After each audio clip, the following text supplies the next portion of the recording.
Everybody okay?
New Year's already.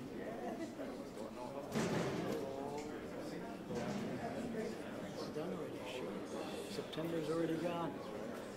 It flew right by. I mean, this winter was like 2 weeks long. It'll be the summer.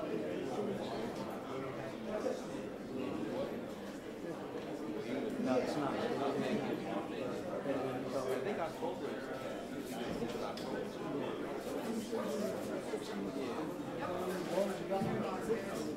2 minutes. 2 minutes. I'll try to get the visual to everybody while we're here.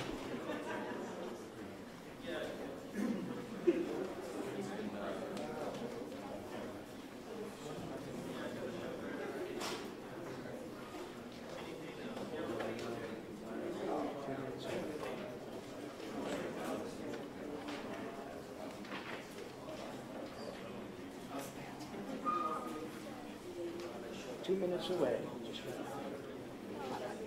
Yeah.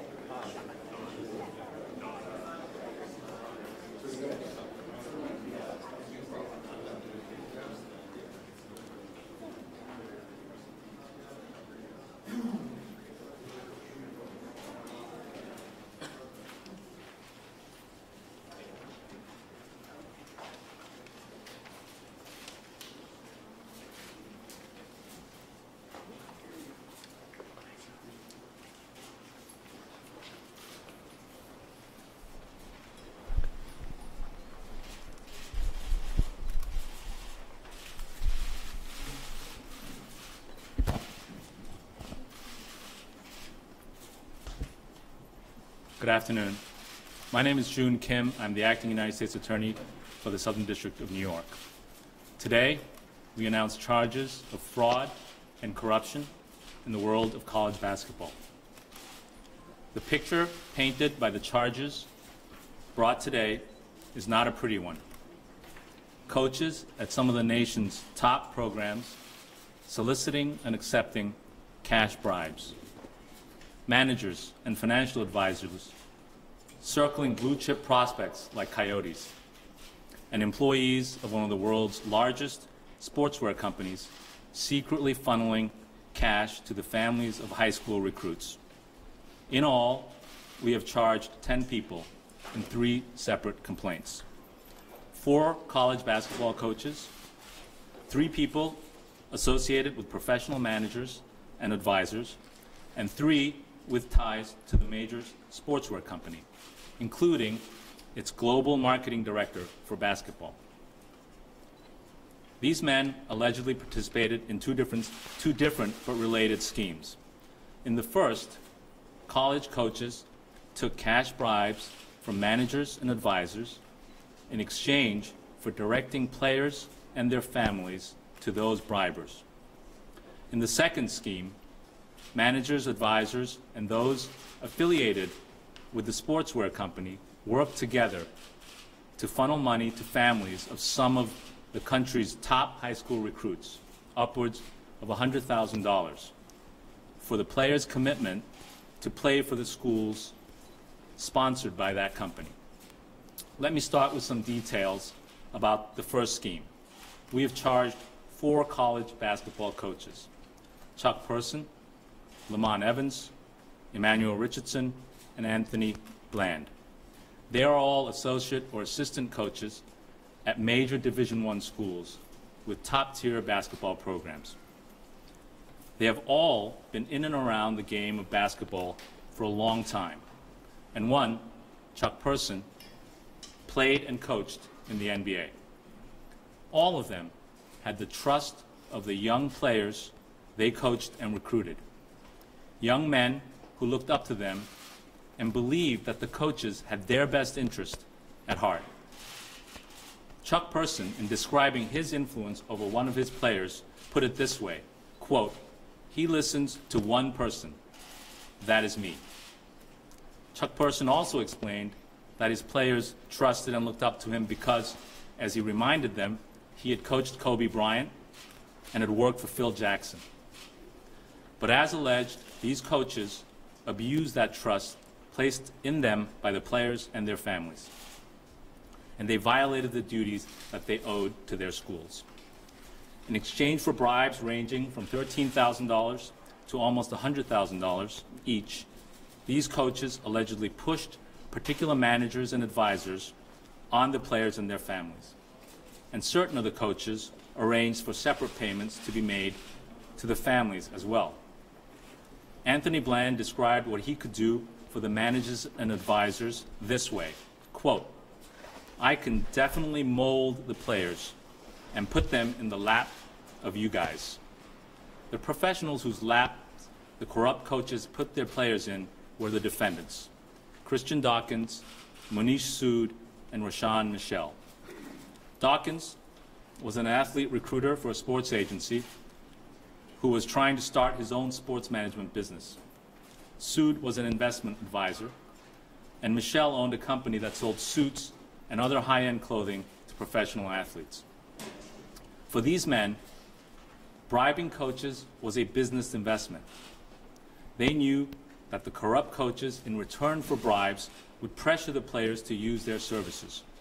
And they also knew that if and when those young players turned pro, that would mean big bucks for them in professional fees and profits.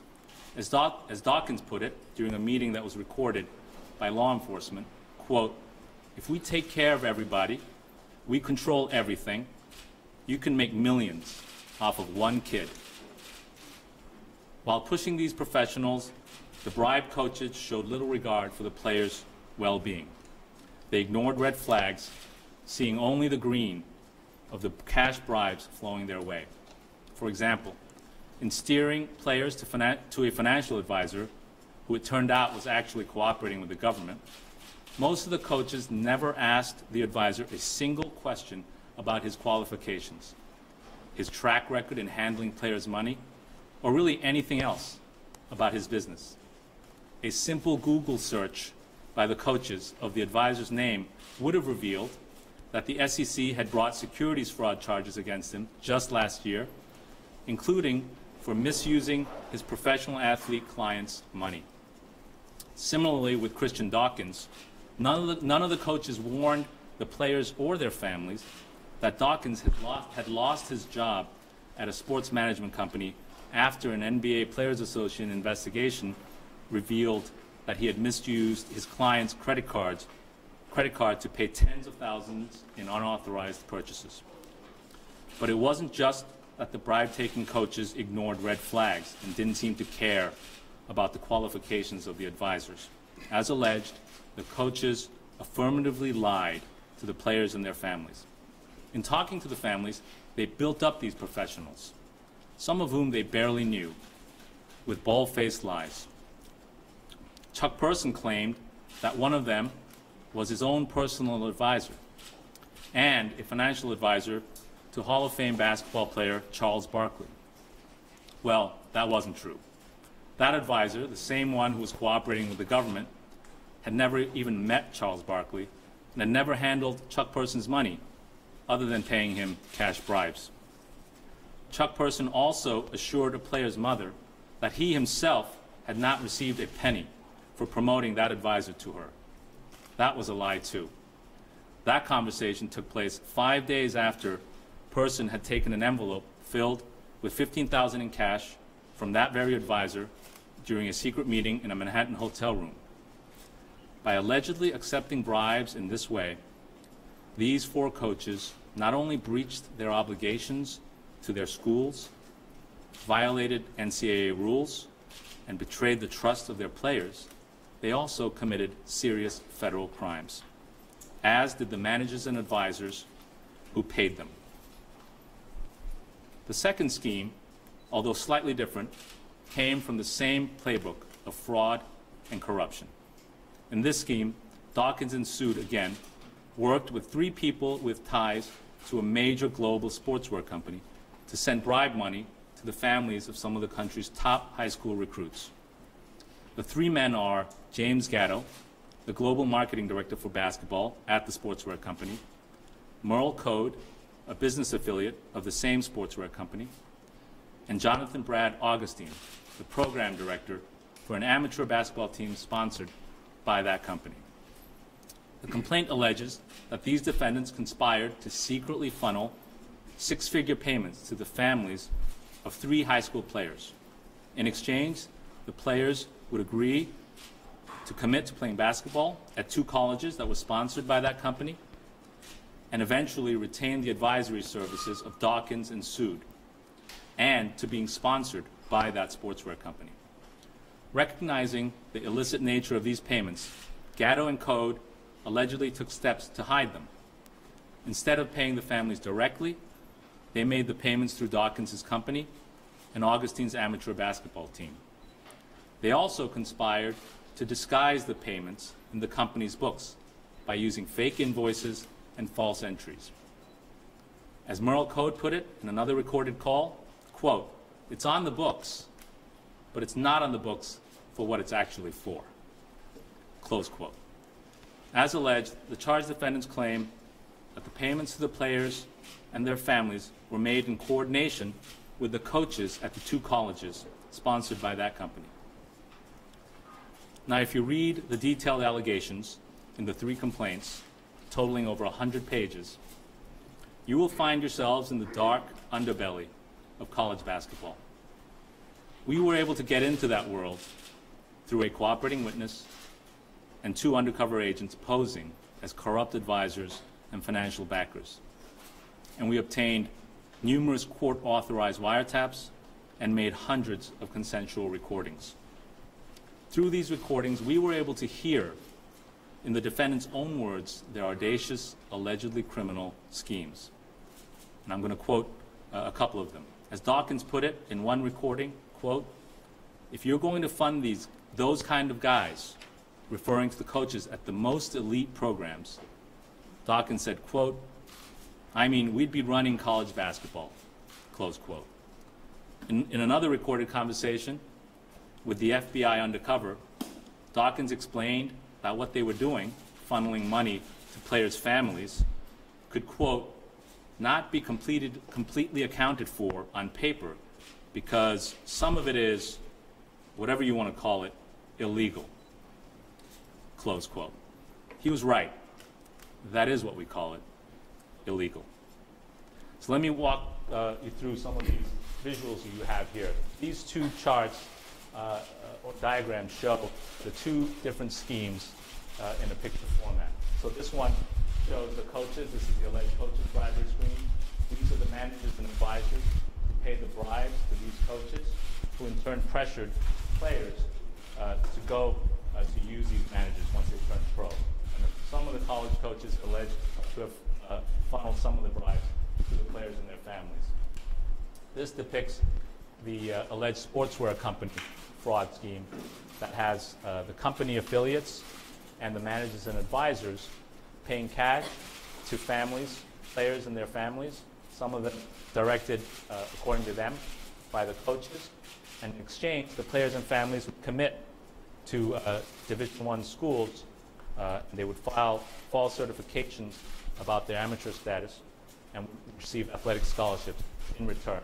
And these were schools that were sponsored by that company. This investigation has required the dedication, hard work, and skill of many, many people, and I want to recognize some of them. First, I want to thank our great partners at the FBI, represented here today by Assistant Director in Charge Bill Sweeney, Special Agent in Charge Mike McGarity, and Assistant Special Agent in Charge, George Kuzami. We thank them and the many terrific agents in the New York field office who worked tirelessly on this investigation. We also thank the agents around the country who helped execute the arrests last night and this morning. We do so many of our most important groundbreaking cases with the FBI, and this is certainly one of them. Second, I want to thank the career prosecutors and investigators in our office who have worked relentlessly and masterfully on this case. They are Assistant United States Attorneys Robert Boone, Ted Discant, Noah Solowychik, and Alini Floater, as well as Tatiana Martins and Russell Capone, the Chief and Deputy Chief of our Public Corruption Unit. And I also want to recognize the criminal investigators in our office, and in particular Laval Jackson for all of his work. For the defendants charged today, the madness of college basketball went well beyond the big dance in March. Month after month, the defendants exploited the hoop dreams of student athletes around the country, allegedly treating them as little more than opportunities to enrich themselves through bribery and fraud schemes. Fraud, abuse, and corruption of the type alleged in the charges brought today contaminates all that is good and pure around it, and it has no place in college sports. The defendants' alleged conduct not only sullied the spirit of amateur athletics, but it showed contempt for the thousands of players and coaches who follow the rules and play the game the right way. And as many of them hit the hardwood floors later this week for college basketball's first official day of practice, we hope that these charges and arrests will help keep the sport that they love clean and honest. Thank you. I'd like to bring to the podium now Bill Sweeney, Assistant Director in charge of the FBI's New York Field Office. Thank you, June, and thanks to your team who's on my right, and thanks to Mike and George for your leadership in the investigation, to all the agents, the forensic accountants, and the countless agents around the country who helped us execute the arrest this morning. Those charged today include athletics industry consultants, a financial advisor, an executive of major international athletics apparel company, and several coaches from both public and private universities, as well as high school level AAU. Coaches have a significant influence over their players, and with that influence comes the responsibility to guide these young athletes in the right direction. As alleged, however, the coaches charged today cast aside that responsibility, choosing instead to use their influence to benefit themselves, without regard to the players' own genuine interests. All of those charged today contributed to a pay-to-play culture that has no business in college basketball. Today's arrest should serve as a warning to others choosing to conduct business this way in the world of college athletics. We have your playbook.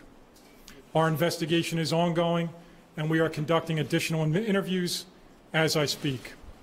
We have a lot more work to do, and I encourage those who wish to proactively provide information to contact us through our tip line at 212-384-2135. Thank you. I'll take some questions. I don't know that it comes as a surprise anyway that money is a huge part of college sports.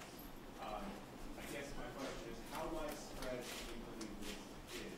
That's the first question. As it has been. And the second question, when you look at this circle, not questioning that any of this is illegal, who's the victim in this? Because it looks like from this circle, everyone is benefiting in some way financially, players, coaches, sports and colleges. So who's the victim? So you had two questions. One is how pervasive do I think it is, and who's the victim. On the pervasiveness, I'm not going to comment beyond what we've charged, but there's a lot there, as you can see. It's 100+ pages of allegations. 10 people have been arrested, 4 coaches at major top-tier basketball programs. So that's a significant number of people and conduct that that affects a number of important programs. So, the investigation, as Bill said, is ongoing. This is, it's now overt, obviously. It was covert until today, and we will continue to be investigating. So we'll see how pervasive it is. On the question of who's the victim, it's clear that in this scheme, for example, there are false statements being made to the colleges saying, and those were generated by the professional managers, people working at the sports apparel company, saying, we're going to give you money, you should commit to this school, and yet they make false certifications to the school saying that they are amateur athletes and have not been paid. So the schools are, in a way, the victim. The schools are also a victim where they have hired college coaches who are taking bribes, cash bribes from managers and advisors to direct players who are entrusted in their care to certain professional advisors. The schools are also, a number of them are public schools, and they are all schools that receive money, federal funded money. And so to the extent the bribery laws prohibit, the federal laws prohibit those who work for public institutions or institutions that receive public money from taking bribes. And I think all of us, the public, anyone who plays in the game, are victims of that type of conduct. I'm wondering what kind of cooperation you had with the NCAA up until this point, and what kind of discussions you're going to have from here on. The investigation was covert until this morning, so we have reached out to the NCAA, and we will be working and talking to them. Until today, I don't believe they were aware of this investigation. You've established a special phone number in this case. What's your message to people that are in the programs that are referenced in your charging documents today? And what's your message to people maybe in other programs about what you want to have them call forward about, and your message to them to maybe cooperate as well? Yeah, the message to them, along the lines of what Bill Sweeney said, is if you were someone who engaged in this type of conduct, or you are aware of others who have engaged in this type of conduct, call us. Call the FBI hotline number that's on our press release or our office and tell us about it. If you're someone who yourself engaged in some of this conduct, I'd also encourage you to call us because I think it's better for you to call us than us to be calling you when we're ready to charge you. June, not too long ago when your predecessor was, was up there talking about the Albany on trial, the Albany corruption cases, he mentioned that beyond prosecution, there needed to be a cultural change in Albany. I'm wondering if there's some sort of analog here with the NCAA. Beyond this kind of shot across the bow that this prosecution represents, is there anything the league can do that needs to happen otherwise?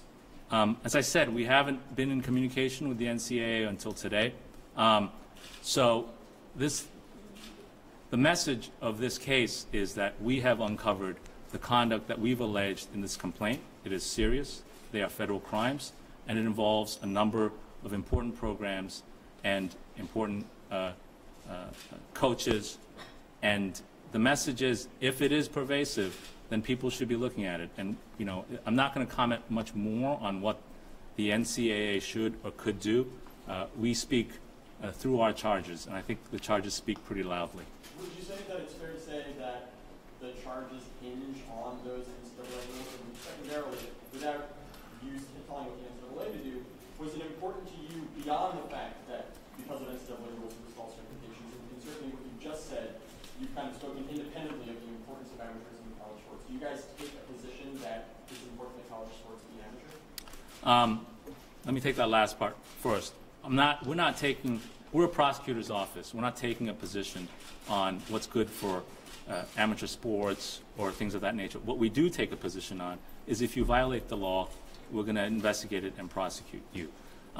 So the question about whether, we're not here to regulate college basketball, but if we find that you're engaged in conduct where you are violating, for example, in the charges that we have brought, wire fraud statutes, the Travel Act, bribery statutes, then you will be prosecuted. Hey, Bill, Bill, when you guys did FIFA, the FBI kind of stumbled upon that from another type of case. How did you get involved in, how did you talk about this one? Did it originate So for those who couldn't hear the question was how did we get involved and how we start this case? And you should know that I'm not going to answer that. I might answer some of it. I think in the complaint, we do allege that a cooperating witness who I've mentioned was charged by the SEC, that he became a cooperating witness after being charged by the SEC, and then he had in the past engaged in this type of conduct and said, I'm aware of people who are willing to do this, and then he was inserted. And so that's in the public document. Is there any evidence that players who were pushed to the cooperator or to dock him, I think the one who was charged with credit card fraud or fired for credit card fraud, any evidence that those players have been defrauded or ripped off in any way by these managers? We don't.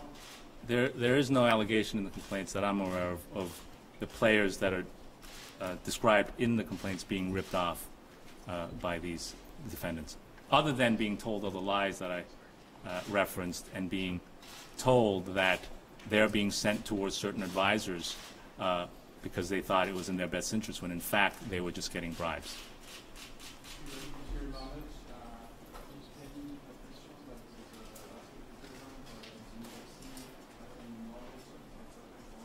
Sorry, I couldn't hear you.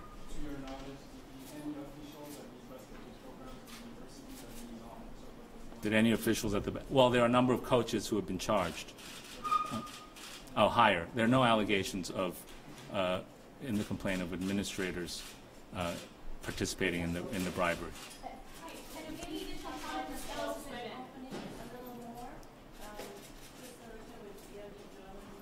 Mm-hmm.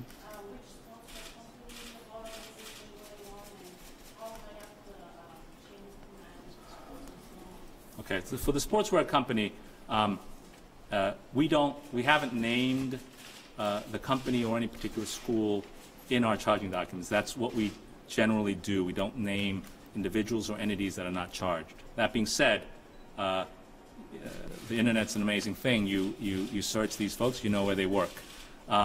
So one of the defendants who is charged is himself quite senior in the company. He's the global, I believe the title was Global Director of Basketball or Marketing, Global Marketing Director for Basketball. So that, in our view, is a pretty serious and senior position. It's clearly someone who had the authority, as alleged in the complaint, to funnel company money upwards of $100,000 and also book it in certain ways that would disguise them. But there are no other allegations in the complaint of more senior people at that company. Last question? Could you state your reaction to the corruption conviction being overturned for Dean Skello?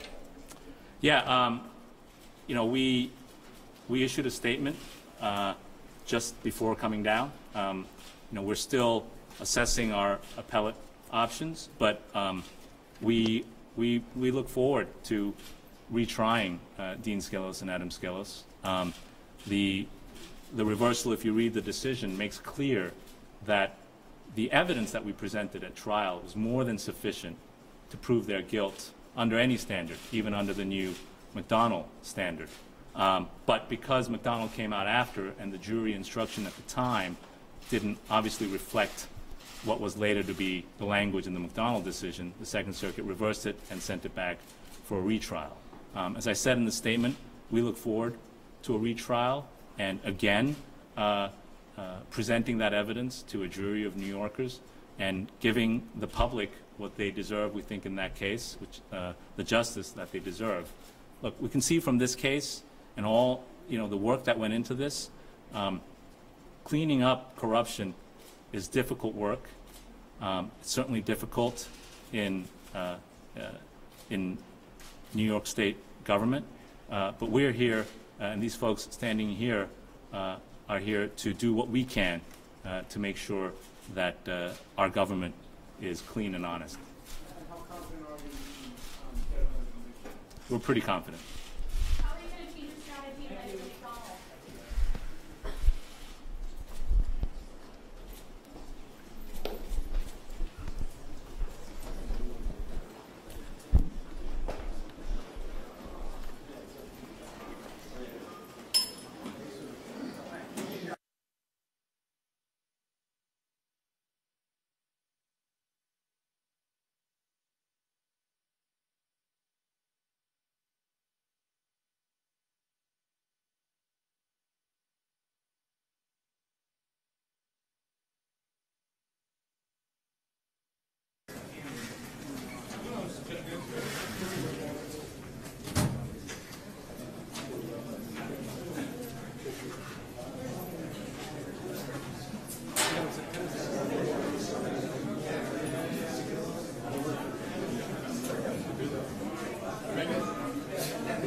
Hey,